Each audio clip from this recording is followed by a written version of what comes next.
Welcome to Moments with Friendship Baptist Church. Anyone who has struggled with fear and anxiety, especially in the times we're living now, understands the difficulty of handling these emotions. The Bible is a wonderful book because it shows us people that have the same problems that we have. And in Judges, the 6th chapter, we see a man who had great apprehension. We see a man who was fearful. We see a man who was full of anxiety. His name was Gideon, and he lived when Israel was being oppressed by the Midianites as the result of their disobedience to God.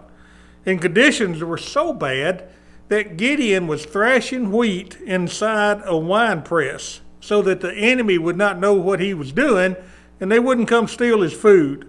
And it was at this low point in his life that the angel of the Lord appeared to Gideon. And here's what he told Gideon. He said, "I have chosen you to deliver Israel from the Midianites." Now imagine that stress level.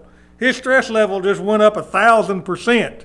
He didn't see himself as a great warrior, and he felt totally inadequate for the job. Gideon's problem was his focus. Despite being reassured that God was with him, Gideon started looking at things through human eyes, and he concluded that the Lord had abandoned Israel. Then he looked at himself from the same perspective, and he started to list all the reasons why this could never happen. He was not the one to deliver Israel. He just knew that in his heart. But the Lord didn't complain. The Lord didn't fuss at Gideon. He just responded by saying, "Surely I will be with you, and you shall defeat the Midian as one man." And like Gideon, we too are prone to focus on our weaknesses and on our inabilities, rather than to stand on the Word of God and know that it is true. What the Word of God says about us is true. He said, "I'll never leave you and I'll never forsake you."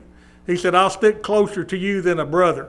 And if He has called us to do something, which He has, to stand boldly in a wicked world today, He will certainly be with us like He was with Gideon. And persevering through anxiety is easier when you know that God is trustworthy, when you know that God is right there with you. So don't put your eyes on the world. Don't put your eyes on yourself. Don't put your eyes on the problem. Put your eyes on what God has promised and what God has told you. Thank you for listening to Moments with Friendship.